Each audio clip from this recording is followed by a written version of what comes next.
Yes, karibu sana muno mwiroreri wa Nyarari ya Murang'a na togo ndagikoro ngigutariria hau ni ati omothe tukite igongona aria Dr. Andrew ria gukorwo kiruguria ibuku riake na otogora gikorwo kionaria ndikitwo Walking Through My Own Ashes tukorwo tukiaraniria nake o ndagika nini agitutaririe gitumi giake gukorwo agikiandika ibuku riri niki okay bogaithie mwiroreri daktari na otwambiririe na maritoma hali twaria kwa jetagwo ndagitari Andrew Mwegwa wa Githuka ni nyandikite ibuku riri rigwitwo Walking Through My Own Ashes from a top national student, 18 years of addiction and 22 years medical journey. Nirio njukire kurugeria muthenya wa umuthi. Muturire-ini wakwa ni ndari arutwo aria makikite wega bururi-ini wa Kenya tondu ndari namba 16 kigerio gia form 4 mwaka wa 2000. No ni undu wa njohi ni andetirwo university ndatwikire wa kuingatwo ngeikara makiria ma miaka 15 ngithi na mbere kunyua ndanyure njohi gatigitirifo kia miaka 18 kuria itura-ini ria gwitu ria Mang'u Kang'o ona makwa kuria twaigaga cash crop yakuo ni Chang'a kuria ndanyuaga muno ndanyuaga matura-ini ma kuu makwa maria mahetwo niki ni mutatari ndweku ng'ombe nguo kihewa guthwo no thutha wa miaka 15 ndacokire thukuru na ngituika wa guthoma na ngituika wa kurikia degree yakwa ya udagitari na graduate. Now that is after 18 years. So Ludas twikire ndagitari kuma ria ndekire form 4 nginya ria ndokire gutuika ndagitari ndaikarire miaka 22 ni undu wa njohi na riu thutha wa uguo ni ndanjiriirie riu organization ya guteithagia riu na ngithi na mbere ngika emergency medicine ngoragwo ndi ndagitari wa go save lives especially in the accident and emergency department ngidiraga no horo wa rehabilitation na motivational speaking. Ibuku riri ngiriandika ndironire nie mwenyewe ona ingirithoma ndingimurutira tondu riheanite horo wa ironda rikaheana uhoro uria andu mataragia mathina maria mundu ageragira njohi-ini ukugerera njohi-ini uria ndakomaga tuburi-ini maita maria ndananyitwo ngatwarwo rumande ngohwo maita maria ndanatwarwo Mathare tondu tirita rimwe maita maria ndanahurwo ni mob ngahonoka gikuo ndanandika nginya wiru yakwa ngegaya ngenjaga buri ngathondeka nginya rugano rwakwa ruria rugathomwo ndakua nginya ngaheana mwiri wakwa gathomwo naguo university ni kwaga mwihoko muturire-ini no aiko ndatwikire wa kurugama gutiri utangirugama riu ibuku riri target ya andu aria rirateithia muno tondu andu maragio horo wa successes. Ibuku riri mundu wothe oguthoma ndekuona ngigana no ti ati ndirari no ndu ingireganire naguo nyandikite ngandika ironda ngandika maita maria ndanageria kugaruruka kuhonoka makiria ma maita 10 ona rimwe ndanahoerwo maita 4 ria gatano gicoka crusade pastor akihura ruhi kinja guku ni guitanga mahoya na riu tondu maundu maya mutiaragia na nimo maihurite nginya micii-ini ndiraiga reke nyumire ndenda gucamba ti gucamba ndiracamba nie ndarugamire ngitiga kilo ngitiga njohi ndatiga na kilo 48 riu na kilo makiria maigana kana tiguo mawira ni ndacokereirie na njohi kuma ria ndatigire ndina miaka 11 itari ndaturuma njohi ona ki oko we na murigo waku oko we ni unyuaga na ni urageria gutiga ukaremwo aiko we muciari we mamu wa mundu we na thina wa njohi kana fafa kana ithe wa mundu we na thina wa njohi ibuku riri ni riaku angikorwo we ni ugereire morito ma njohi ma njohi kana morito mangi ma muturire ihiko ikarema riri rirakuonithia atiriri ona ngo ciahia ciatuika muhuwe ti guthira ithiraga muhuwe utwikaga tiri mumera ugakura riu ndirenda inyuothe mutwane nani thabari ino ya Walking Through My Own Ashes na mumenye ndiari ng'ombe ndari mugi ndioka namba 2 kuma njerwo kuma nathari nginya form 4 no njohi na ndawa cia kulevya ni cia ndoririe agiko no cinyarire mundu tanio inine biu kabisa ai nawe nike ithuothe twitikire gutua itua ria kugaruruka na iko we no ritu uragerera riri ibuku ni riaku urithome na ricenjie muturira waku ndinandika ni undu wa mbeca ndinandika ni undu wa customer ingi ndirandikire nigetha mundu wothe uririonaga amenye ni ndiratuire itua ria kwaria uhoro wa ma uri ukonainie na njohi na ndawa cia kulefia na uhoro wa kwiyananga na uhoro wa gute mwihoko ngaiga uu ndagika ici twi muoyo inspire before you expire others. Inspire before you expire. Thengio muno ndagitari na tukirikiriria na ndagika imwe ri hari andu njiguaga makiuga atiriri ni ngeretie gutiga njohi ngaremwo biu mara ukaigua makirwo ongikorwo ni urenda gutiga hari nyuaga kanini umuthi ogora nyua rita ta igiriri umuthi nyue imwe rucio nyua nuthu rucio nyua gikombe rucio rungi nyua gikombe nuthu taringi hihi ungira mundu ati urenda gutiga ta thaici na ni aremete kiuria kiu ni kiega muno undu uri ingiuga mataro ta macio no ndimetirie urimu tondu njohi drugs do not obey the law of diminishing returns unlike a bread mugate we fresh wajia kuria ni wenda kuria mugate ucio muno no uri urathi na mbere kuria ukahuna ukaumena njohi wa cama niguo itagia nyingi so it does not obey the law of diminishing returns andu aria ndagika icio guo ndugamite aria maiga maranyua kanini ndiranyua muno aingi ni guteithia ndirateithia ni makure njohi-ini omwe ni kumanyuaga njohi responsibly. We don't have anything like responsible drinking. Once you start drinking, you'll finally get hooked up.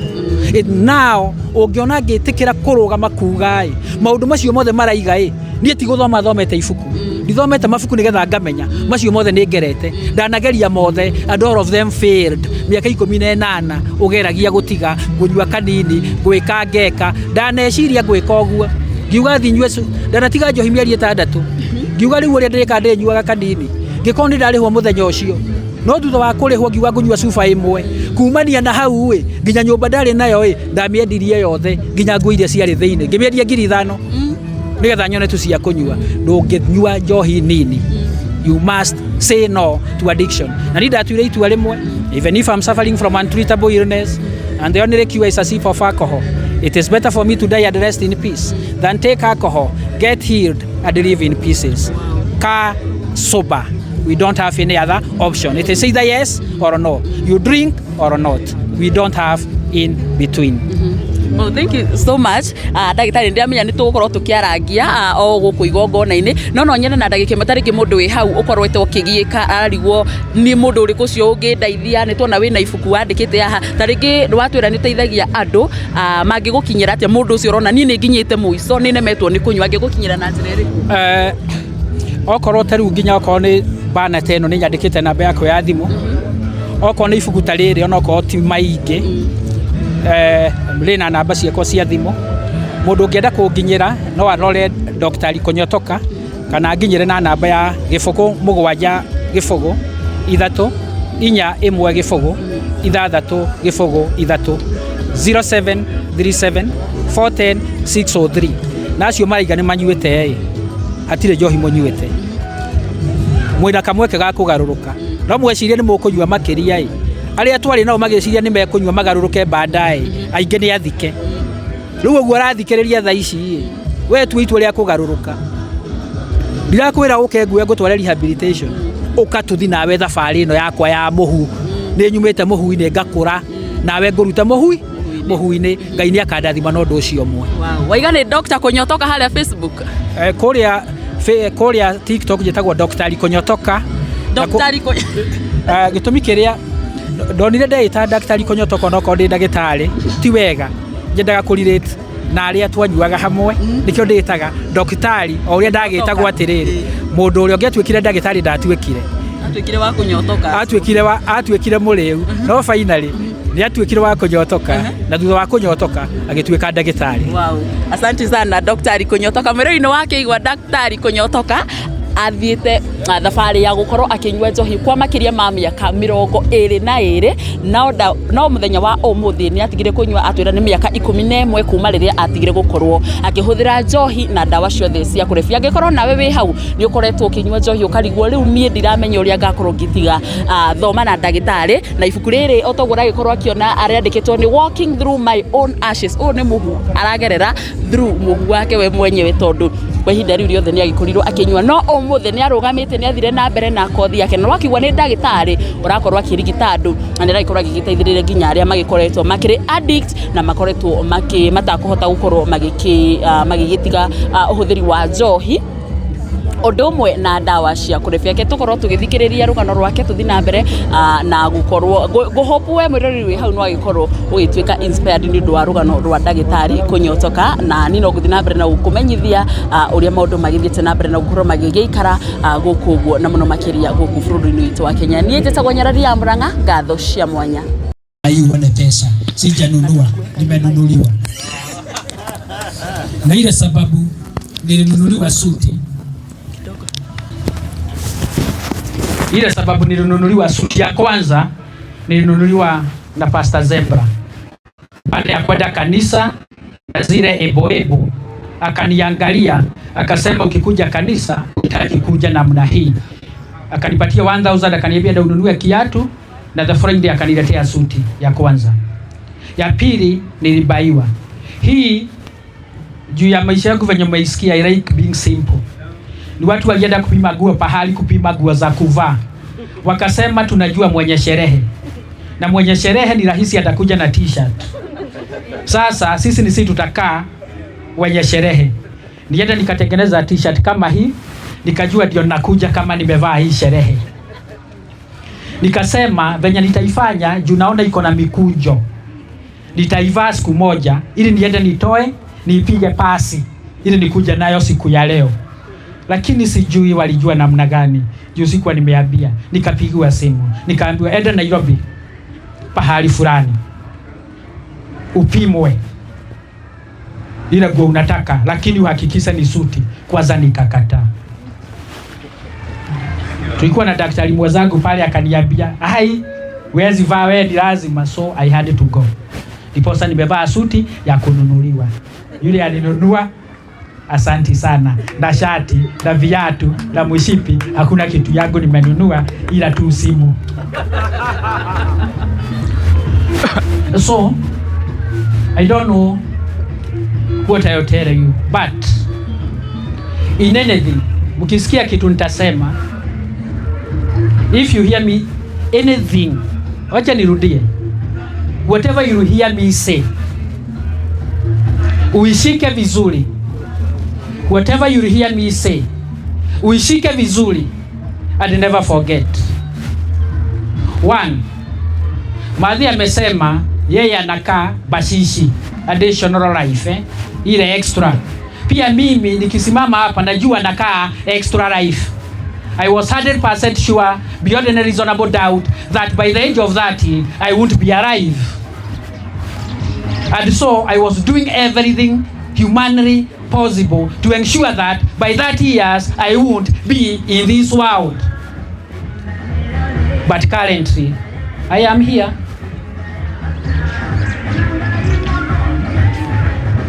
Quite a number of us here usually have or complain of hardships. The way you see me here and the people who I have interacted with post-recovery, they usually think that I'm very humble, I'm very good, I'm very generous. I'm not. I made a decision to behave and live like a cow, just moving from stimulus to response, skipping the various stages of imagination, knowledge, and memory. I don't think much. Why? Because my life have been cured, just like the way concrete is cured by pouring water onto it for 21 days.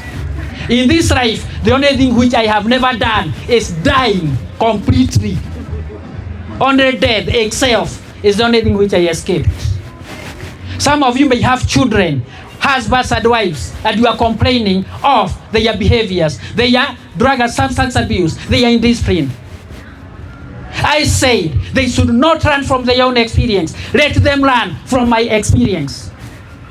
And that is why, after writing this book, myself, I will never read this book. Why? Because the time I started to read this book, I clearly knew that I won't release this book to you. Are we together? Yeah. This book is written plainly and honest. It is full of foods, but myself, I'm the one who is standing here, completely recovered. You clearly know all the bad things that happen in life. 1, being born. Currently, people are born in hospitals. I was born in the floor of our house. By the time the neighbor came, he found a crying baby. But my mother, when giving her version in the book, did not, ni kama aliibika kidogo, hakusema hiyo. 2, what else can happen? Since nursery till high school, I was always position 1 throughout. But my academic success was coupled with extreme indiscipline, extreme, but in a hypocritical way. The first time I refused to study was in nursery school. That's when I was not going to school. Class 7, I had tasted my first sip of alcohol. High school, I was position 1 ya huko na utabia ila upande. So for high school, I was suspended so many times. But my parents never knew. Ask me why. Because I had a gentleman who used to act as my parent.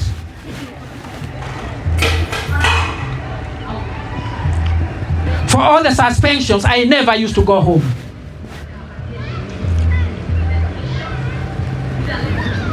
University, I was a total criminal. And if you hear me talking about being a criminal, I mean a criminal, not a pretender. I was in charge of Farasi Patapotea in Eldoret town. I escaped mob justice severally. Kama sasa ati sijui nimefanyikiwa hivi na hivi, ati ukiwa na shida kuja tu nikupatia mawaidha. Mob justice severally. I have escaped 4 times mob justice. Why? Because of my criminal activities. And all of them were related with alcohol, drug and substance abuse. In fact, there was a time when I could, not the other time when I was burning myself, there was a time when I could have been burned in somebody's house. I just went and drank. At that time, my mother had sold a cow, got 60,000 and came to Eldoret. Immediately I knew the cow had been sold, I started planning for that money. He came and rented a house in one of the places. I went and drank. I missed my door. I entered into a neighbor's house and I comfortably slept. When the neighbor came, akapiga duru. Mwizi hapa. In terms of arrests, hey, mimi ukinipigia simu ati uniambia nimeshikwa nitumia 1,000. Hii tunacheka. Yani, let me ask you, have you ever suffered to an extent that, for the ones who had read the case of the prison monger, myself being arrested used to give me a lot of happiness and comfort. And all Christmases from the year 2006 to 2015, I used to spend my Christmas in police cells. I used to be very happy. Ask me why. Reason being, wakati wa Christmas walikuwa nashika walevi wengi sana. Wakishika walevi wengi sana, wengi wakiingizwa kwa cell hawataandikisha pesa. Na mimi juu nilikuwa nashikwa almost every week, wakinipata kazi yangu ni kuwachukulia. Ikifika tarehe 1, mimi natoka na pesa, nanunua nguo mpya na napata ya kukunywa. Nikipata wageshagi, naambia nimetoka kazi. Alafu you expect me to eat Christmas. Geshagi. So during that period I could do anything. Na nikikataa kushikwa, afadhali nipatane na mtu nimpiga kofi. Remand. Any town whichever I stepped during my addiction years, nikifika nilikuwa narara police station the same day due to drug and substance abuse. So Kakamega nimefungwa, Eldoret nimefungwa, Embu nimefungwa, Thika nimefungwa, Gatondo nimefungwa, Kigongo nimefungwa, uncountable. But being there, they are not punishing me. They are making me very, very happy. Alafu, bahati ingine ya kushikwa ilikuwa hivi, nilikuwa naoga. Without the arrest, without the remarks, I could bathe a maximum of 2 times a year, provided I am being paid. Madhe yule amekaa pale, ananiambia nimekuwekea maji kwa bafu, enda uoge, ukioga ukujie 50. Na hiyo wakati ni ile wakati kuna wageni, na mimi naenda naingia kwa hiyo bafu, maji imewekwa pale. By the time niingie naanza kufanya hesabu, mtu anahitaji kuoga dakika ngapi? Nasema 15 minutes. Naanza kuhesabu Kenyatta 1, Kenyatta 2, niona nini, maji iko hapa. Zikikaribia kuisha na irusha hivi. Let me tell you, kutooga hiyo maji ni baridi. Nikijimwagia hivi, nachukua towel, nikianza kujipanguza sawdust hivi, namwaga natoa. For those years, for over 10 years, I never had an underwear. So hiyo wakati uko club, unasikia watu wamesema tuko na Ken. Simuona Ken pale. Kuna mtu hapa hana suruali ya ndani. Mimi nikisikia namna hiyo, hata kama ni pombe ilikuwa inanunuliwa, ndio mimi natoka na disappear. Kumbe sio mimi, tulikuwa wengi. Are we together? Wakati mwingine tuko club wanasema kuna mtu haogi, ni lazima tumuoshe. Mimi nikisikia kitu kama hiyo, ndio mimi naondoka. Nikiondokea napata jamaa mwingine ameoshwa, kumbe tena sikuwa peke yangu. Where did I use to get peace? I was only peaceful. One, when everybody else was angry. Ile wakati watu wamekasirika, I used to have a lot of peace. Kama hii function si ati singekuja, na ningekuja, guess what? Ningekuja ile wakati mmefurahi, mlikuwa na chakula ile imepagwa pale. Ningekuja kama na serve, nigonganisha hivi, ikimwagika hata nitadikeni. Juu mimi nimeharibu, I'll be very happy. The other time I used to be happy is when people were mourning. Hiyo wakati mnasema ameenda, nasema si afadhali hivyo. Si walikuwa na furaha sana. Wacha aende. I used to be very happy. The other time I used to be very happy ni wakati nilikuwa naenda kwa, unaona kwa maji ile iko still na kwa cemetery. Nikikunywa nilewe vizuri. Most of the time the places which I used to sleep is cemeteries. Mimi Lang'ata nilikuwa naijua vizuri. Na kuna pahali nilikuwa najua, unaona kama Lang'ata cemetery naielewa vizuri. Unaona ile ya Thika, Kabuli hiyo naielewa. Kuna rafiki yangu pale anaitwa Mwasaru, tulisoma naye MKU.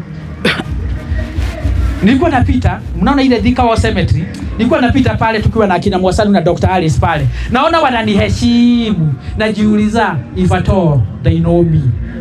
Juu pahali napita nilikuwa narara those cemeteries. And for sure I used to give a lot of peace in those cemeteries. Are we together?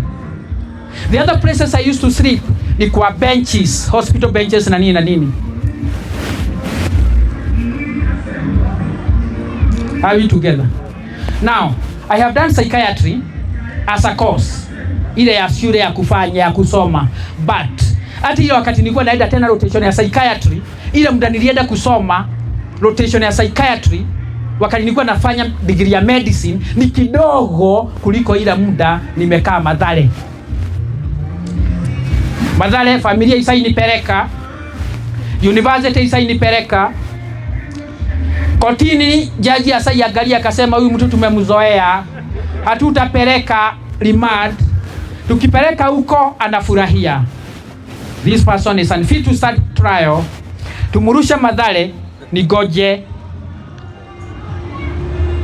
presidential pardon. Ati nikumbukwe na president. So ile wakati nilipelekwa Mathare kutoka August. Nikakaa hiyo wakati bado naona tu nafurahia. Kufika huko nikakuwa mkubwa, nagawa chakula, tusigara naigiza, nauza sigara na nini. Then kufika sasa hapo December, nikaona nitakumbukwa. Nikaenda nikapata mwingine alikuwa anaitwa Dr. Wamit, nikamwambia daktari, mimi jua nilikuwa tu najaribu kusurvive. Mimi niko sawa. Kaandika barua. February ndiposa nikaitwa kotini. So Mathare nimekaa, having been committed there by the court and not once. Rehabilitation severally. In terms of attempting to commit suicide, not once. Niliona kama wengine wakiandika, my sister, nilijiduga ile dawa ya chicken. Ni sawa nilijiduga, nilikuwa nimetoka nayo Eldoret. I did not die. Mimi nikiwa casual nipatane na patient na yuko na amoxicillin na overdose. Mimi huwa sisomi kitabu kuangalia nini imefanyika. I had taken over 40, I know. Tuko pamoja. wale huwa anaenda kujaribu kuattempt suicide, ya kujaribu I had as well attempted, lakini ya kujinyonga sijai. Ya kukunywa dawa nimekunywa, ya kujidunga nimejidunga, ya kujaribu kujichoma nimejichoma, ya kuruka kwa mto niliruka mto Sosiani Eldoret, nikafikiria nimeenda, nikatolewa na chokora bado nikasurvive. Za kulala Eldoret 104 road, Eldoret Uganda road, ili nikanyagwa na lori, bado nikaamka nikiwa uhai. All those. Sasa wakanikataa kufa, nikaamua juu sasa sija kufa, na nikikufa mtu akicommit suicide ni kama ataenda kwa shetani, wacha nitafute njia ya venye nitakosana na watu waniue. Can you imagine?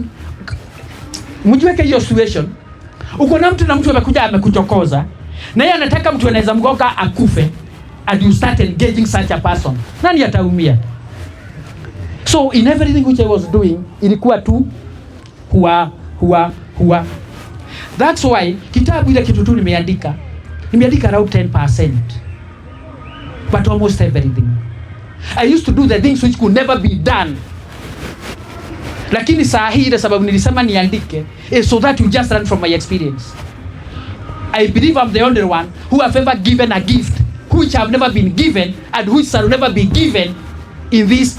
Tangu dunia ianze mpaka ile wakati itaisha, kuna zawadi nisaipatiana ambayo haijaipatiana na haitaipatiana. Not only in this book.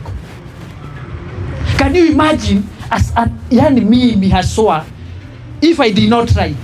Ati mtu mwingine kuna wakati nilikosewa na somebody and I took a gift to church. Do you know which gift I took? Nani wanajua nilipatiana zawadi gani? My sister, waambie nilipatiana zawadi gani ili mjue you can change. Aliweka nilikuwa tumeua panya wengi kwa nini kwa nyumbani. Sasa akaweka kwa bahasha. Akapelekea ile hiyo nini kitu yenye alikuwa amepewa huko Thika Hai, akaweka saa kwa hiyo nini hiyo container. Sasa akapeleka kwa church, akapea nini pasta. Sasa pasta akasoma huko hapa nini hapa juu mwenye ameandikiwa hiyo nini. Sana ilikuwa na panya wengi wenye tulikuwa tumeua. Sasa huyo msichana kwenda kuchukua hiyo nini gift alikuwa amefurahi sana. Sasa kuchukua kwenda kufungua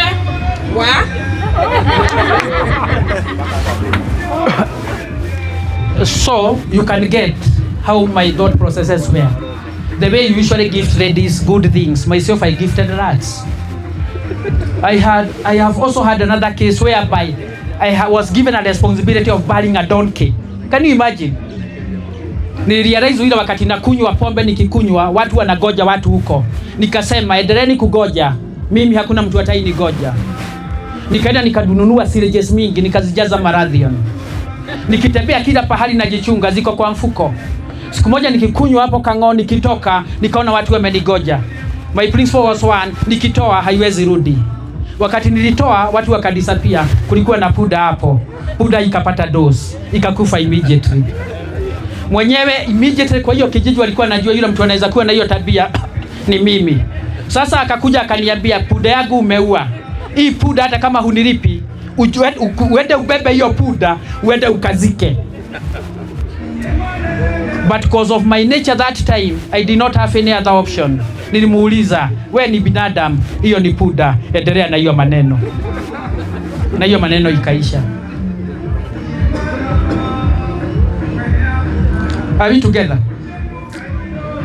When my father died, nisai mchibua. Unachukua fork jembe unaenda kuchibua kaburi. Now, if you see all these things, my odds of success were zero. My odds of success were zero. My odds of death were 100%. Ni lazima ningekufa. Odds zangu za kurudi shule zilikuwa zero. Odds zangu za kuishi zilikuwa zero. Lakini nyinyi wenye mmekaa hapa very innocent, mko na familia ambao mko na watoto wako na shida kama hizo.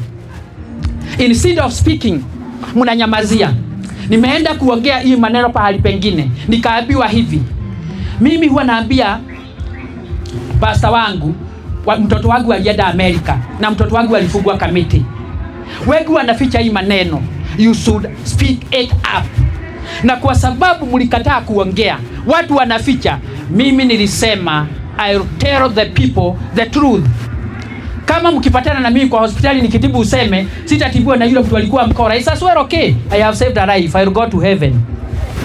I don't care. Are you getting? There is no need of people learning from the experiences again. Just walk through my ashes. The book itself has 22 chapters, and it's not me who wrote. I just received an inspiration from God. Akaniambia anza nikiwa nimelala. I woke up, I started. Wakati niliendelea, each and every chapter ina represent 1 year I took, each and every year I took to becoming a doctor. The other reason which made me write this book ni venye huwa napatana na watu wanaanza kuadmire maisha yangu. Unasikia watu wakisema natahitaji kukua kama Andrew, ilhali hajui the ashes which I went through. Kwa hiyo kitabu sijaandika kujisifu, nimeandika the reality, ili hata kama umeachwa na bibi,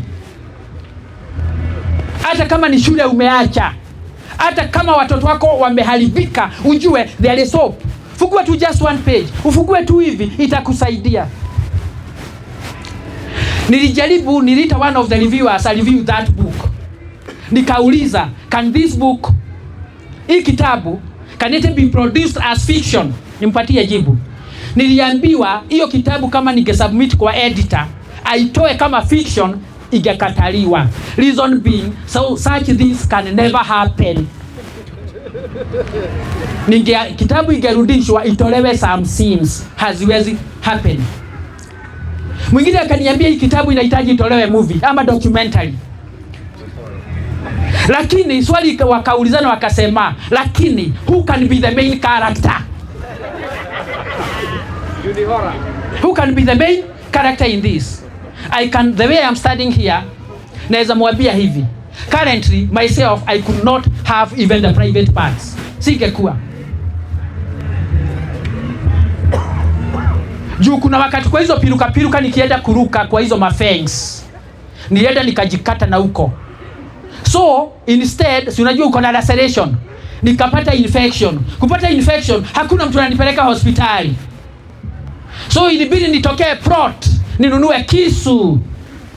Dale dukaine hawamu ini. Nikaambia everybody, I shouted to the world, it's the end. I won't stay with something that is disturbing me. Before it went, waliweza kukuja na wakaniokoa na nikapelekwa hospitali. Are we together? Any certificate which I have, I could not have any certificate. Certificate zangu zote nilijaribu kuchoma, zikachukuliwa, zikafichwa. Tuko pamoja. Now, for us ambao tunasema we are struggling, are you struggling? No. Learn from my experience. Ni realize Kenya mzima mtu yote nisa interact na yeye, niko na deni yake ama nilimdanganya. Nikajiuliza, nitafanya nini Mungu ili aweze kunisamehe? Nikaanza kuzunguka makanisa donating generously. Watu wakaanza kusema na simama MP. Ni ukweli ama ni uongo? Nikienda kanisa pale narusha kurusha. Watu wanafikiria nasimama MP. Sikuwa nasimama MP. Ni watu wale nilikuwa na madeni yao. Wengine walikufa, wengine sijui wako wapi. Wao nilikuwa nanyang'anya pesa farasi nikichezesha farasi patapotea, nikasema wacha nipeleke kanisani. Nikasaidia walevi wengi. Sio kupenda kwangu, ni venye nilijua walevi na watu wale wako na shida ya ulevi na wale wanakaa na walevi au ndio marafiki. How do you remain? Sasa Prandagadhu, kama ukwenu uko na mtu uko na shida ya pombe na hutaki kuongea, mwambie tu achukue kitabu, aende apitie, aendelee mbele. Are we together? But we are not just talking about alcohol. We are talking about all drugs and all forms of addiction. So, kitabu utasoma, unaweza fikiria unigoge kofi, juu litabadilika mara mingi. Kuna wakati nilikuwa naokoka crusade moja mara 4 ama 5. Mara ya 6 nikirudi pastor ananipiga kofi na ananiambia ni kupoteza maombi. Nimejaribu kubadilika mara mingi. Kanisa nimeenda apart from Pentecostals, nikaenda mpaka SDA, nikafungwa Kireba, all of them, nikijaribu kubadilika. So changing is very difficult, but it is possible. Changing is difficult, but it's possible. So it's better to walk through my own ashes. Ujiulize, if Andrew mwenyewe made it, why not me? And that is why kuna maswali mtu huwa ana shida, anaenda pahali mtu akiona uko smart, na sio watu wakikuuliza uko na bibi hapa hauna. Hiyo wakati ukimwambia hauna, unasikia mtu amekuuliza ai, na hiyo miaka hajui ulikunywa pombe ukapata ID ya ulevi. 18 years of addiction is not a short time. So by the end of it all, niliweza kubadilika, nikaendelea na mambo mengine ya kusaidia wengine. And I live with this mantra, inspire before you expire. Then live your life well here on earth so that people do not come and die in your funeral. Almost everybody walikuwa wananijua, tumekosana hivi na hivi. Huyu hata mkisikia akisema hapa akinisifu, nilikula bribadi yake yote na nikamwibia pulova akiwa form 1. So uongo tu. Wengine hapa, yule my sister ambaye amemwapia hivi, nikipatiwa chakula alikuwa anachukua anarushia mbwa, na mimi ikirushiwa na inyang'anya, ikiweza kuninyang'anya na itadika, nikiitadika inakimbia. So walikuwa najua nakuja juu ya mbwa. What is the purpose of a dog in the home? Security. True or false? Mimi venye nilikuwa nimefanyia hizo mbwa, zilikuwa zikinisikia nakuja usiku hata kama ni saa 8, zinabadilisha kubweka. Kama zimeenda bio. Now, cause I myself today, I tell you this. Ukipatana na chokora pahali, muheshimu. Ukipatana na mtu ambaye anakaa useless, muheshimu. Ukipatana na maraya ambaye ameteka town, muheshimu. Ukipatana na mtu ambaye amefukuzwa shule, muheshimu. Ukipatana na single mother wa watoto 20, muheshimu. Ukipatana na mtu ambaye alipata hii, muheshimu. Respect everybody, cause tomorrow is never known. I got an A, but in discipline I got an E.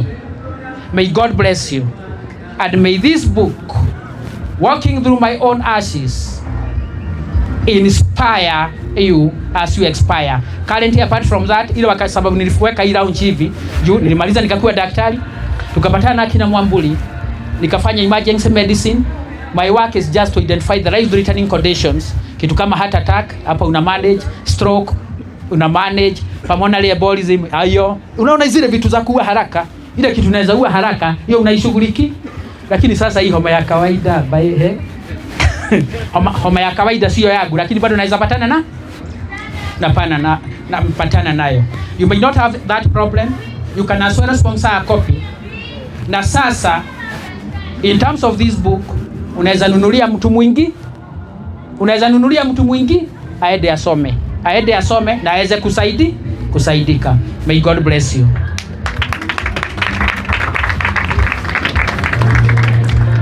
But before I give it to the MC, najua kuna kitu mnaweza soma mkose kuelewa. Ni sawa especially wimbo. Mimi nilikuwa nimecompose wimbo yangu ya mazishi na ilikuwa inaenda namna hii. Adoro mwengo wako heri bye bye. Adoro mwengo wako heri bye bye. Maisha yake yalikuwa kama upepo. Wazazi wake poleni sana sana. Haja acha mtoto wa ramjane. Adoro mwengo kwa heri. But now it is, let's continue living. May God bless you all for gracing this occasion. Tupigie makofi. Hiyo ni matendo ya Mungu. Kwanza hapo kwa kasindano tulikuwa tunausikia ati anatembea na tusindano. Tunamuona tunapitia panya rute. Na hotete wika no ni kugerera Ngai. Ura muhire kiheo giki gwitwo Andrew na ni Joy. heka rugendo agerete. Tumuhurire ruhi ringi. Karibu sana mama. Mwathani agocwo Ngai akumio. Niĩ ndirĩ ũndũ mũnene ingiuga tondũ ona matigo kĩnjĩrĩte. Na niĩ ngwaria Gĩkũyũ tondũ ona Gĩthweri ndiũ ndakorire gĩathira hĩndĩ ĩrĩa ndakĩrĩ thukuru.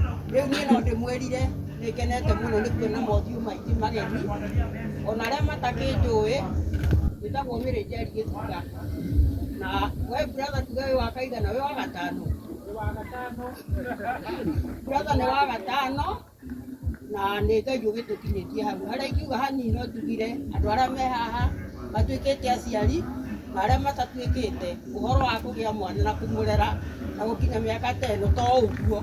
Nĩ mũndũ akorwo ehokete Ngai, nake Ngai akaingĩrĩra rũgendo rũgatuĩka rwa kwagĩrĩra. Ngakiuga ona harĩa mũngĩona hinde mwana angĩthiĩ ũguo ahagũkia ũguo-rĩ, mũkamenyaga hena rĩũrĩro rĩa Mwathani, mũkorĩra he Ngai, na Ngai nake nĩ aiguaga na akaingĩrĩra. Tondũ nĩ maandũ tũtikwanĩrĩra tondũ Ngai Mwathani rĩu-rĩ tũtikwanĩrĩra tondũ wa ndũrũ mũthenya gũthiĩ handũ akahitha gakoroba akanjĩra nĩ gũthiĩ ndĩrathiĩ, ngamwĩra we no ũgĩthiage nĩngagĩgũkora tondũ ndikĩrĩ na ũndũ ũngĩ. Ngakiuga atĩrĩ Ngai nĩahotaga, no mũmenye atĩ hau handũ rwarĩkĩtie gũkinya na nderonjarie na ciugo nini. We nĩageretie mũno ũnini-inĩ wake gwĩtwara kanitha, gũbatithio, maũndũ mothe. Oya andũ akinyire akĩona ngũtũũro ta waritũha mũno. Ti ũyũ ũrĩonire tondũ agũrire mũgũnda ngĩhanda mboco. Akĩnjĩra mami nĩkĩ ũndũ ũngĩ, niĩ ndoiga kaba kũrĩma na ndirathoma rĩngĩ. Aumĩte Rũndĩ. Niĩ-rĩ ngĩkiuga atĩ Ngai na rĩkorwo tũboco akĩgũra gakũria tũkehande.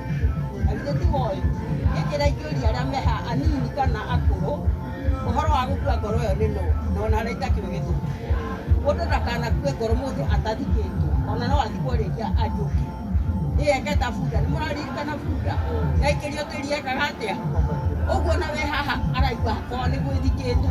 Mũndũ nĩerwo tĩri ũrĩa ũroka nake no kwambatĩra areka atĩa? Arambatĩra. Nake Ngai ageka atĩa? Akaingĩrĩra. Ndikwaria mũno tondũ no njugire Ngai nĩ mũnene na nĩekaga maũndũ manene. Ndĩmwĩtaga brother tondũ nĩ ma no we brother tũkwa maimani. Na brother githĩ tiguo gwĩtaga? Na ngakwĩra ũkĩambata no tiga ndũgangĩ wĩ wiki. Ũgoya methi tondũ ũngĩhaika harĩa igũrũ mũno wĩ wiki ũnyitĩrwo nĩ aya angĩ no nginya ũgĩcoka thĩ. So ona arĩa me haha mena kamweke ga kũhinyua arĩa angĩ. Ĩ nĩ mũraigua gwĩke atĩa? Niĩ nĩngũrire nĩkuona ndĩrarĩa no nikanĩruo hau hangĩ njoki nĩngũrĩkia tũmũkumia Yesu Kristo na macio manini kana mega gũtũgio nĩ Mwathani. Amen. Mũtikanehere kwa Ngai. Tũhũrĩre mamu rũhĩ. Amen. Wona mamu nĩ mũkenu tondũ wa harĩa karũgendo kau gathiĩte ũguo na akona Ngai thĩinĩ wa mũtũrĩre wake na bamĩrĩ yake na thĩinĩ wa mũtũrĩre wa mwengwa kana ndagĩtarĩ Andrew.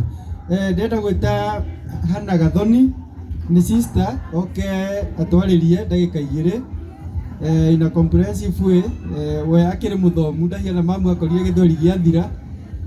Nasema hii nafasi napatia Hannah Gathoni ni dadake Dr. Andrew aweza kutuongelesha kwa ufupi, na nijua yeye atakuwa mfupi wa maneno ingawa safari hii anaieleza kama masaa 20. Habari zenu. Kwa majina yangu naitwa Hannah Gathoni Githuka. Venye mmesikia Andrew Mwengwa Githuka ni ndugu yangu. Ninaomba pia niongee kwa Kikuyu. Sometimes Kikuyu inatupeaga some emotions. Kwa Kikuyu kwenye itawezekana, Kiswahili pia na Kiingereza pia. La kwanza nashukuru Mungu kwa kutufikisha hapa. Mimi rangu nitapea my daughter the appendix that I had written on the book aiseme, but pia ningetaka kusema kitu kimoja. Kama kuna mtu alikuwa amevujika moyo na akakosa uaminifu pia kwa Mungu ni mimi. Na ni kwa nini? Ni juu ya huyu ndugu yangu Andrew Mwengwa Githuka. Mwanzo nilipofanya class 8 ilibidi nimeambiwa boarding inaharibu watoto, wewe you have to go to a day school. So I attributed my like going to a day school having passed my KCPE very well to his in discipline, so nikapelekwa small school there Nyamang'ana. But sasa again Andrew Mwengo agethuka, the reason why nashukuru Mungu kwa hivi leo hakuacha life kuwe rahisi. Mimi niko hapo na Koroboi the Kanyitera thing nasoma, Andrew analeta vurugu. So masaa kidogo ukienda walimu wanakuambia hadi hauna stress anakuangalia tu hivi anasema amesikia story anakuambia inakaa uko na stress, hebu kuja. Kumbe anataka tu uongee ikutoke, unaongea. Kumbe inakuwa ni kama jokes, but ukweli ilikuwa inaudhi. La mwisho, si la mwisho hapana, si haiwezi kuwa. Mwengo sasa ikawa maisha imekuwa gumu kidogo, mimi nikashangaa ni nini kinaendelea. Kenya ningetaka kusema kwa hivi sasa nashukuru mamangu a lot. As all of us including my brother here and the rest of us gave up. Mimi for sure hadi na nilishangaa kwani Mungu asikiagi maombi zingine. I literally prayed for him to die. I waited each and every single day for somebody who can just come and say Mwengo mnajua ameuawa hapo. That day never came, and here I am confessing that today I believe in God. I believe that there is a real God who hears and answers our prayers. The reason behind that is that si ati sikuwa najua Mungu, nilikuwa namjua, but venye nilikuwa nimeona maisha yake singeamini kamwe kunaye Mungu. But sasa hivi hadi yeye huwa anamwambia, sababu yako brother, huwa naamini napitia magumu, but huwa naamini kuna Mungu. Vituko alifanya mingi, wacha niseme yenye nakumbuka, maybe yeye hakubuki. Ilikuwa ni Saturday, mostly hizi virugu zilikuwa, most of them zilikuwa ni Saturday ama Sunday. Nilikuwa nimeosha tu uniform na ndugu yangu mwenye alitutagulia late James Boy, may he rest in peace, and then tumezihang pale kwa Kakaba. As I said, we were day scholars. Alafu brother, the following day we had our mock exams. Brother akakuja akanua zote bana. Kasema mimi kama si kusoma hakuna mtu atasoma huku. Mungu asifiwe. Brother akapeleka nguo zingine kwa choo, zingine akaeka kwa moto. Sasa nyinyi niambieni, mbona singeombea mtu kama huyu akufe? The only thing that he was bringing to our family was pain. But as I stand here, staki niongee sana, ningeomba nafasi ikipatikana muniite tena. Ninayo hiyo miaka mimi nimeipitia, ikipatikana nitaitwa. But as I stand here, I have seen God's grace. Na narudia hii statement, naona hadi yeye anaichukulia kwa urahisi sana. Ni juu yake. Kama kuna mtu mwenye amenifanya niwe more closer to my God, ni yeye. Na tukifika biguni hadi Yesu mwenye ataconfess, wewe kama si bradhako, labda ungekuwa the other side of the other side. So mimi nashukuru, na sana the parent in the house. I'm also a parent, but a young parent. Naomba mimi wakati nasema again, tulipo give up our mother, ni yeye alibaki peke yake. Mama yetu apigiwe makofi pale. Baba yetu kidogo hakuna haja, the late father, let him rest in peace. Lakini hapa tumesema tuongee, let us shout. Hadi yeye alifika pahali, safari imekuwa ndio anaenda vizuri, relapse. Anaenda vizuri, tunaokoka at least wiki moja iko sawa, kila wiki relapse. Baba yetu akagive up. Mtu alibaki akiwa na amani ati Mungu siku moja atatenda, ni my mother.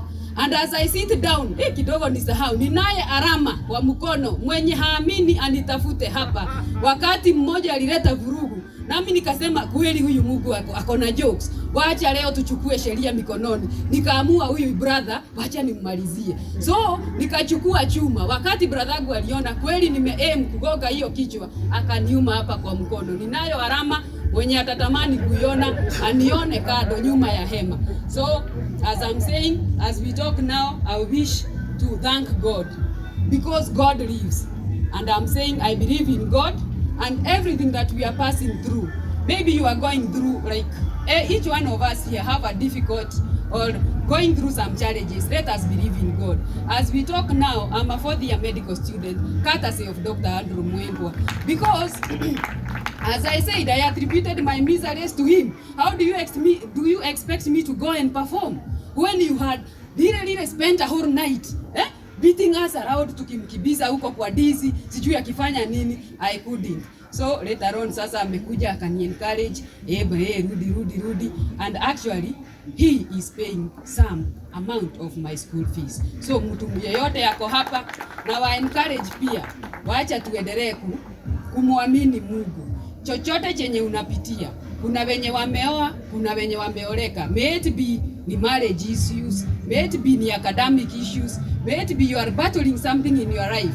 Just trust in God. For in God, all of us have faith in Him. Amen. Amen. Tupigie Gathoni makofi. Na mimi naweza sema wakati tulikuwa pale high school I was the CU chairman, na nikiwa pale tulikuwa tunafanya maombi mingi sana, na kwa sababu Gathoni alikuwa wa Catholic, alikuwa na sink tuwa CU, anakuja ananiambia Cyrus, nataka tuombee brother yetu. Na ninakwambia Gathoni ile maombi alikuwa naomba na ile kilio, I can tell you, mkimpatia hii mic anaweza ongea mpaka kesho. Kwa sababu ya nini? Ameona ile Mungu amemtendea ndugu yake, na ndio maana saa hii amesimama. Kwa hivyo sio ni jambo la maana. Hata mimi niko na hiyo ushuhuda ya kwamba we prayed for this thing na Mungu ametenda. So our sister Muthoni, hii ni nafasi yako. Najua kuna Gathoni na kuna Muthoni. So Muthoni, kuja naye upate dakika yako mbili utuambie kitu, tukiendelea hivyo. Tumpigie makofi. Tumpigie makofi akikuja.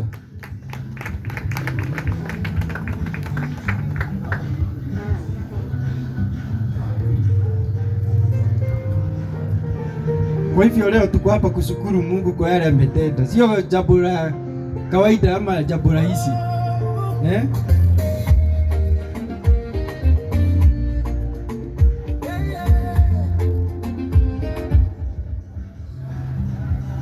Ngai nĩ mwega hĩndĩ ciothe. Arĩtwo njĩtagwo Lucy Muthoni wa Gĩthuka, na nĩ niĩ mũkũrũ thĩinĩ wa bamĩrĩ ĩyo ya andũ 9. No ũguo mwaigua Mwangwa nĩ atũthumbũrĩte mũno biũ mĩaka ĩyo mĩingĩ ũguo, ona tũgakinya handũ ha gũte mwĩhoko. No rĩu nĩtũcokagĩria Ngai ngatho nĩ ũndũ wa ũguo atuĩkire wa kũmuonekanĩra na akĩgarũrũka. Ona nĩngũririkana mũthenya ũmwe ehingĩire nyũmba na akĩgwatia mũkondoro na akiuga rĩu mũtiguona wega niĩ ndathiĩ.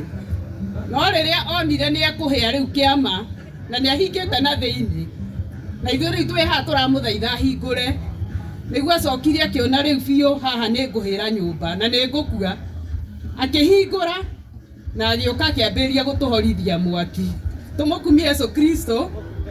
Rĩu nĩ tugaga kwĩ Ngai wa ihinda rĩngĩ, tondũ nĩ amũheire ihinda rĩngĩ, na tũkoiga mũndũ wothe wĩ muoyo no agarũrũke na atuĩke mũndũ mwega, tondũ ndakuĩte. No ũrĩa ũkuĩte ndangĩhota kũgarũrũka, na tũgacokeria Ngai ngatho nĩ ũndũ wa hau amũkinyĩtie, na tũkoiga ona arĩa othe maremetwo Ngai nĩ ahotaga. Amen.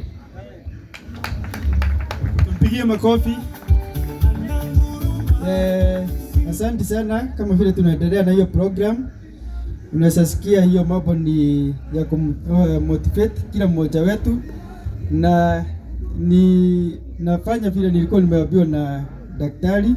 Sasa nataka kufanya introduction ya our brother Prana Wallace Gathu, na before Wallace akuje hapa kuna acknowledgement from daktari.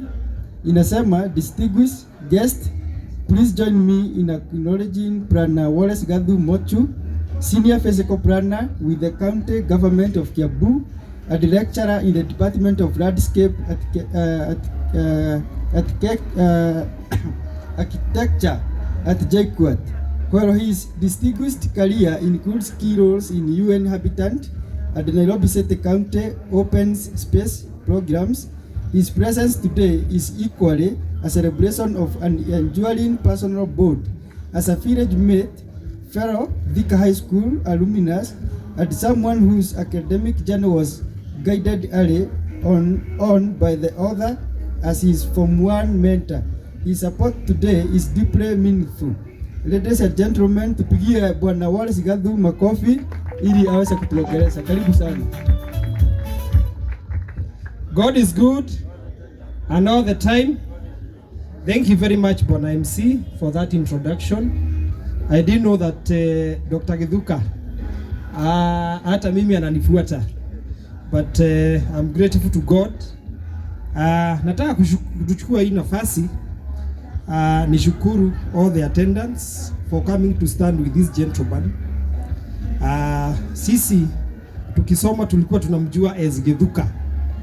Reshi yale yetu amwegwa iria kuria gwitu matura ide Nyamang'ara no thukuru and probably in his university life,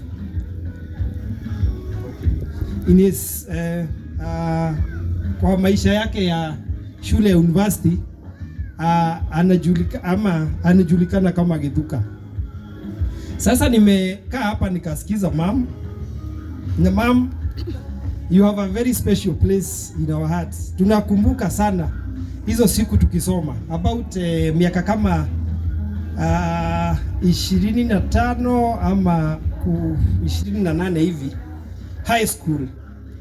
Mam alishikilia sana, na hizo enzi ni zile enzi zenye ulikuwa unajua watoto walikuwa.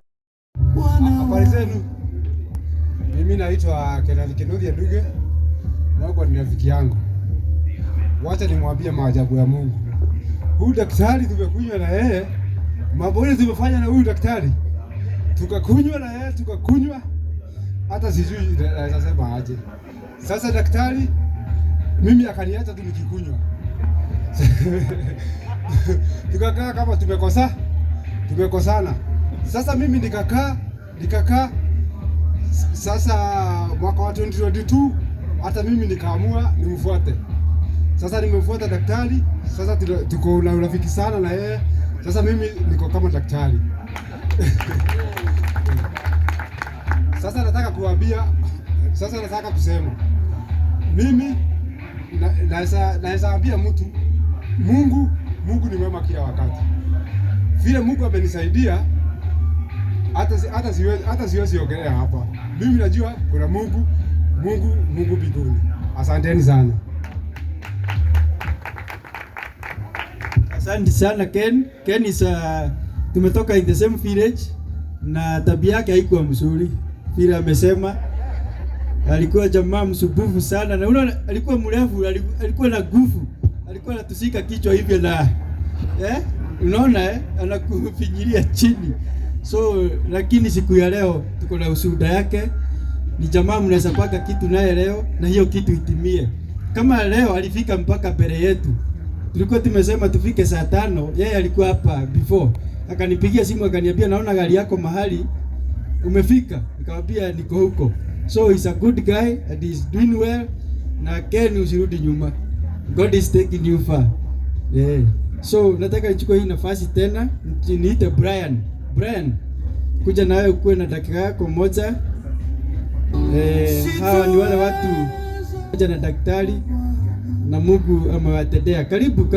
Nikiongea hivyo nataka ukuwe unaharakisha kukuja. Kwa sababu I'm time conscious. Sitaki tutoke hapa na giza. Nataka kila kitu kiende kama vile tulikuwa tumepanga. Na najua kila mmoja wetu atafurahia vile hiyo event ya siku ya leo imeenda. Karibu sana Brian. Bwana asifiwe tena. Kwa majina mimi ndo nimeitwa Brian Njoroge. Sijajua daktari kwa miaka mingi, nimemjua kwa around 4 years. Na ile kitu ilifanya despite knowing him for only 4 years tukakuwa close ni juu wakati nilisikia the history yenye mama ametuelezea and the sister, I was very shocked that someone can have that kind of a wave in life and still get to where he is. So I remember there's a time tulipatana naye pale Aga Khan.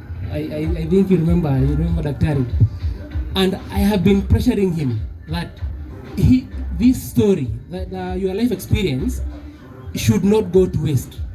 There are so many people that I've known that have struggled with substance abuse.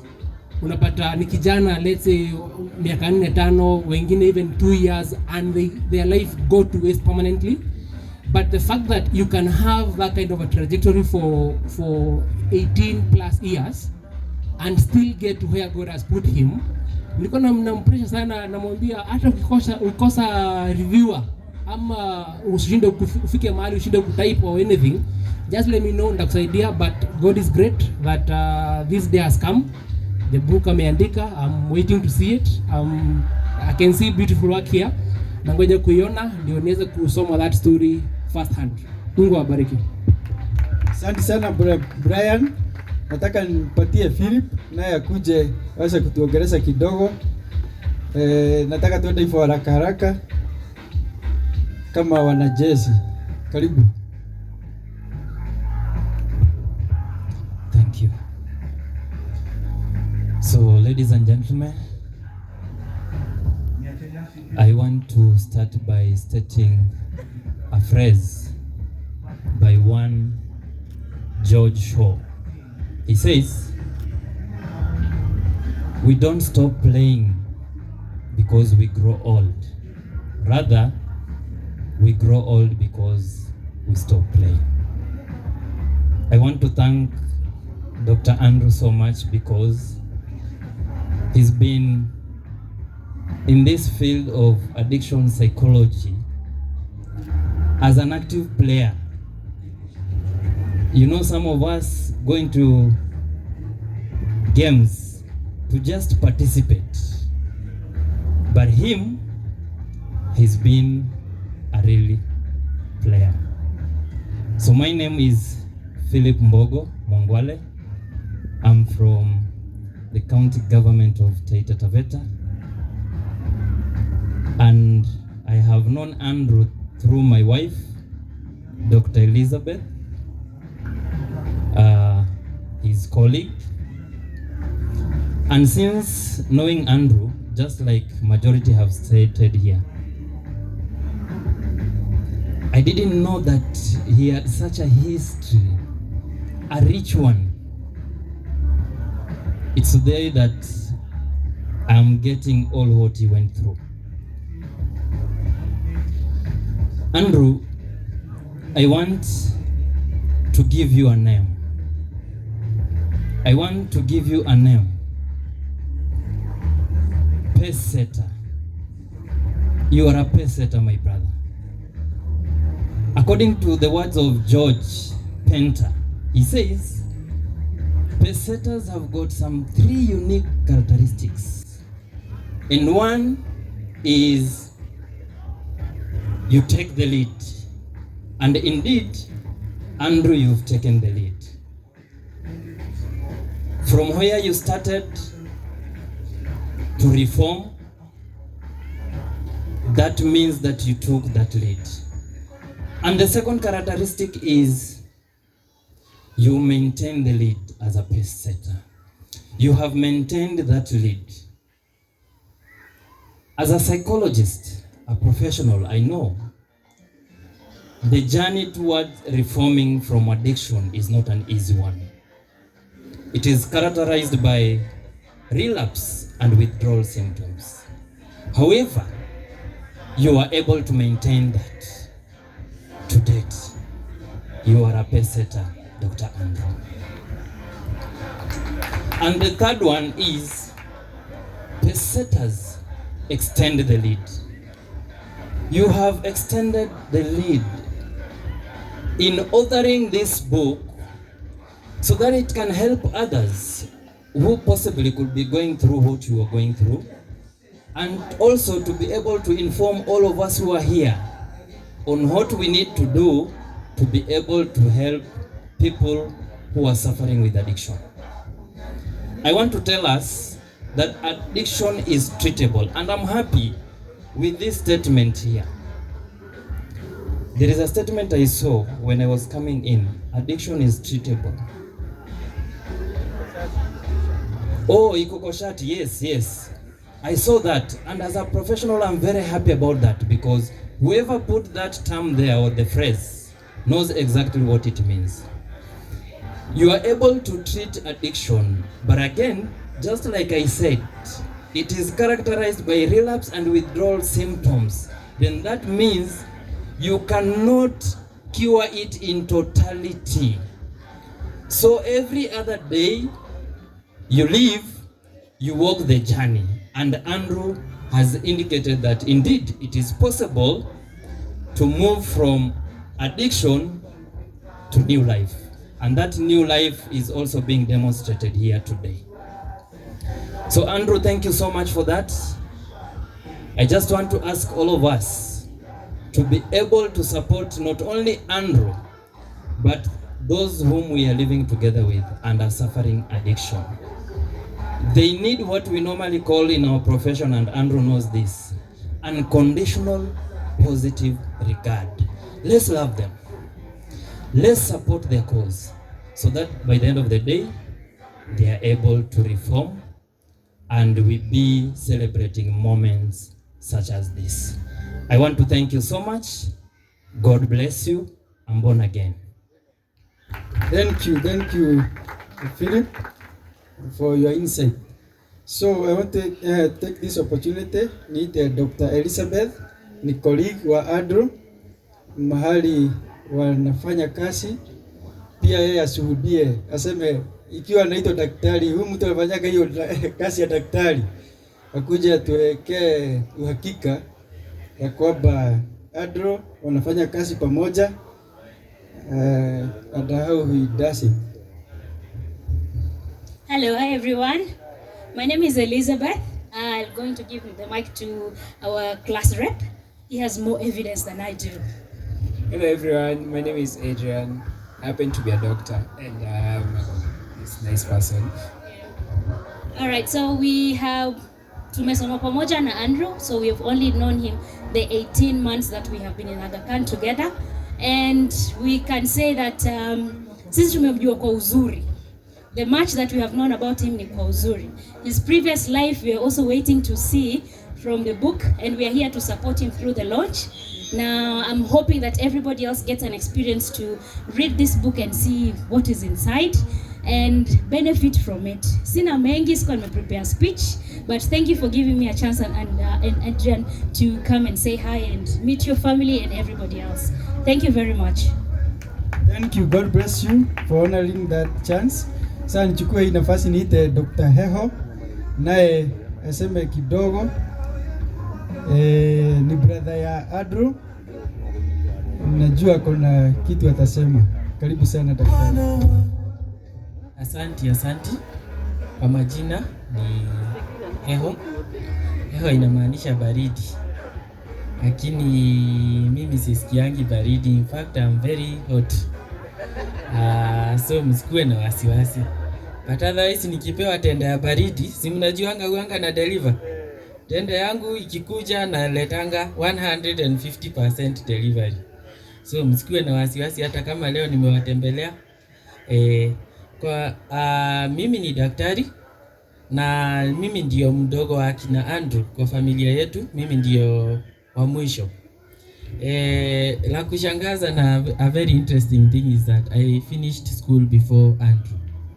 Lakini mimi nikizaliwa nikianza kujijua, nilikuwa najua Andrew amemaliza shule. So kuna vitu tu they were not occurring to me kwa sababu huyu mtu nilimwacha amemaliza shule, nikaambiwa kuja hapa. Kwanza hata nilikuwa na huko standard 1 nimeenda shule nursery school, nasikia mwalimu akiniambia, wewe ndugu yako ni Andrew, na mbona unaanguka? Unajua wewe unastahili kupata zote. Mimi nashangaa hawa watu wananiambia nastahili kupata zote. Kumbe kijana amepita mtihani yako top of the country, yuko top 20 in the country. So mimi naanza kupewa tu pressure kutoka nikiwa mdogo.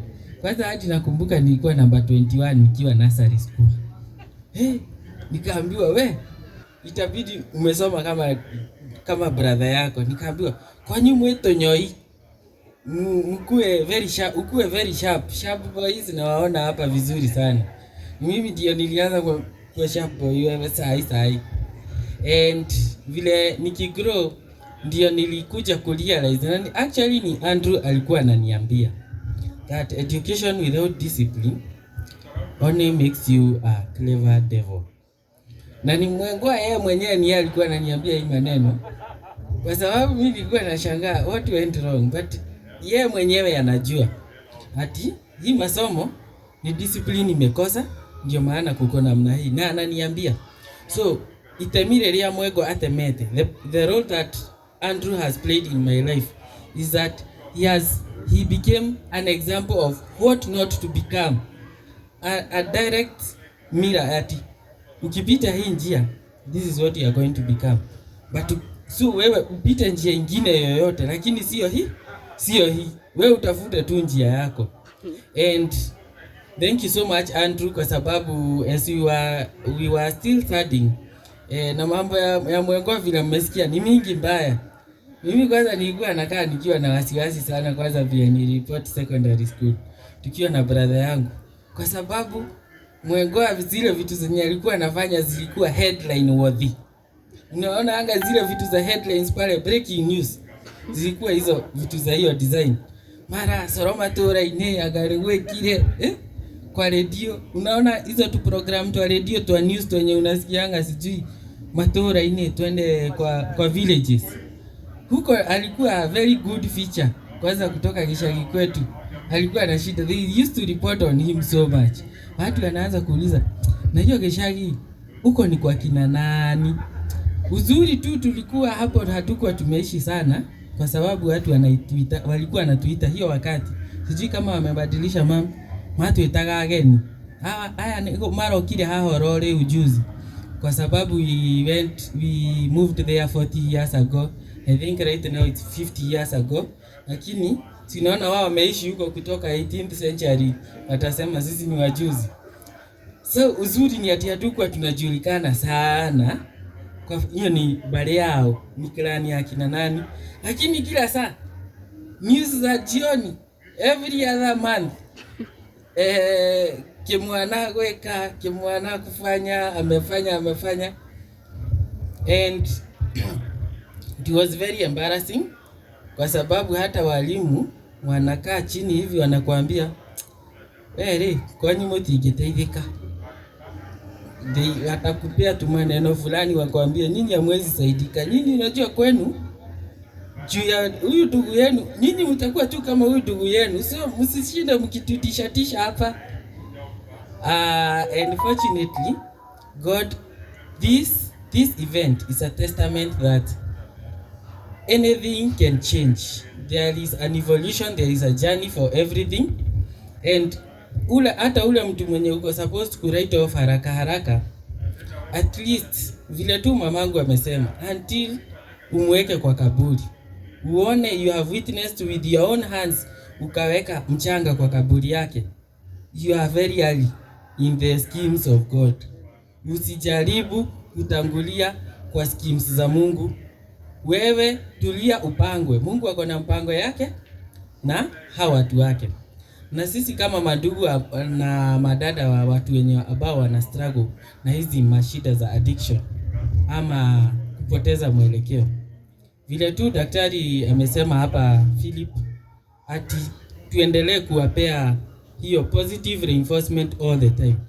And kaa ukiongelesha mtu, mamangu alikuwa ananiambia yaragerio moto yoraga ikiaragerio kitu kama hiyo. Wewe endelea tu kunena, ongea tu, wewe usichoke ati unajua nilimwambia last week mrudililie. Mamangu kwanza yeye juu anakuwa na imani kubwa kutuliko sisi wote kwetu. Alikuwa anaamka asubuhi. Hiyo time tumelala fracas huko hivyo kwa mahindi. Kwanza season ya mahindi ni kama sijui pollen ilikuwa inatu affect. Kulikuwa na fujo sana kwa hiyo boma. Mnashinda huko kwa mahindi mmekibizana hata hamuoni. Mbwa nazo zilikuwa mingi, sijui nani ameumwa na mbwa. Na juu ya chaos, juu hata mbwa hazijui ni nini kinaendelea. I think ni my sister pale aliumwa na mbwa. Juu ya zile chaos zenye ziko huko hata mbwa haijui. Huyu hizi ataka hii hawa watu wote na wajua kunaendelea aje, kumbe ni domestic violence huko hivyo, domestic issues. Alafu asubuhi sasa Sunday tunalala kwa sababu usiku tumeshinda tukikimbia, hatukuwa tunaenda kanisa, lakini mamangu alikuwa anaamka anaenda kanisa. Alafu sisi akirudi kutoka kanisa tushampangia, tunamwambia wewe ni wewe unaharibu huku, sisi ndio wewe ni wewe unaharibu huyu, unashindaga ukimweka leju ukimwambia asikuje huku, natuambia mwana mosi anaenda theago. Do you mean anaenda theago? Huyu tutapeleka kwa dustbin sisi wenyewe. Alafu anatuambia kwa sababu ni wa Catholic. Unajua St. Monica, habari yangu yako kazini yangu hapa anaitwa Monica. Kuna saint anaitwa St. Monica kwa literature ya Catholic kwa sababu sio Biblia. Aliombea kijana wake for 30 years. Alafu for a very long time abadilike. Na finally huyo kijana yake alibadilika na akakuwa bishop. Sio father, akakuwa bishop. Alikuwa na kama miaka 33 hivi. Kama niko right in that literature. Very interesting kwa sababu mamangu sasa yeye alikuwa anaenda kuomba huko hivyo akitukomesha kwa sababu tulikuwa very harsh on her. Vile anaharibu ndugu yetu hapa juu yeye anamuencourage. Namuongelesha kwa sababu kila asubuhi kwanza alikuwa anapenda kurauka sana. Si alikuwa amelewa jana. Asubuhi 6 am ama 5:50 naenda anamgonga gongea juu sasa anajua zishashuka. Anaanza kumwambia, "Mwego, koko gotigo ikaroko. Wewe ikaterere. Mtu akaangi hivi, unastahili kufanya hivi na hivi na hivi na hivi na hivi. Na nitakaa nikikwambia hata kama najua unisikizi saa hii." Anampea kamsomo hapo ya 20 minutes, alafu anasema, "Hebu acha hata kwanza kidogo nikuombe." Anaomba na yule mwenye anaombewa ako pale amelala tu hata na sio kulala. Mkumbuke pale penye amelala si mahali pazuri. Nishaitembelea mtu wako na addiction. Utampata hapo ndani ya gunia, kitu tu ama ile chandarua hii tent canvas, ndio amejifunika. Sio kitanda hakuna. Kunayo lakini hivyo ndivyo amedecide ataishi. Alafu anamuombea, alafu sasa anakuja anampelekea chai ya 6:30. Si unajua kale kachai kugoja chai. Anapelekewa hako na mimi ndio nimewasha moto na sijapewa kachai kakugoja chai. Nashangaa tu na huyo mama sana. But now that I've become a parent, my mom, huyo mtoto wangu, I will go to the greatest lengths just like you did for Andrew. Na in every argument naambianga mtu, kama wewe ni mzazi, hata mtoto wako akikosea namna gani, you are not the society and you are not the government. Usiseme unajua mtoto wangu amekuwa mwizi ama aliua mtu. Sasa huyo sio mtoto wako, hapana.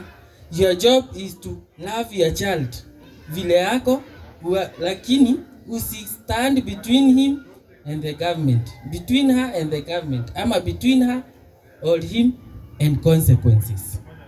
Consequences zake azipokee vizuri, but wewe kazi yako kama mzazi ni kumpenda. Tuelewane kwa sababu watu wanapotea huko mbele.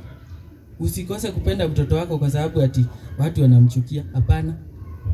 So nashukuru sana Andrew, even for inspiring me. Na kitu moja sana ulinisaidia sana tukiwa na ndugu yangu ni ati ukiwa mlevi tu hivyo tuliambiwa tukutafute na mamangu, akatuambia mgojeeni akiwa hajalewa sana mumshike. Tukamshika tukamwambia tunataka kuandika barua to apply scholarship. Na Mwengo akatuandikia kizungu mingi full stop 2-3. Akaeleza situation yetu. Hiyo time tulikuwa form 1. Tulikuwa na mashida mingi nyumbani. Tukasubmit pale. Msijali mambo ya contract writing haijaanza sasa. Watu wa online writing. Tulikuwa na writer sisi kwetu. Akatuandikia tukasubmit. Kaambiwa nyinyi vijana kutoka leo hadi mmalize kwenye mtamaliza mtakuwa mkisoma for free. Kwa sababu ya ile persuasion yenye alikuwa ameekelea hapo kwa hiyo paragraph. So nashukuru sana Andrew, even for inviting us here despite the short notice. Nilikwambia unatupia pressure, lakini najua mambo yake akikukimbiza kidogo umuelewe kwa sababu muda amerealize muda yangu na yake hazipelekani. So yeye mambo zake anapelekanga faster. So hata nyinyi akiwakimbiza kidogo msikuwe na wasiwasi, si ndio? Thank you so much Andrew, and thank God for this. Asante.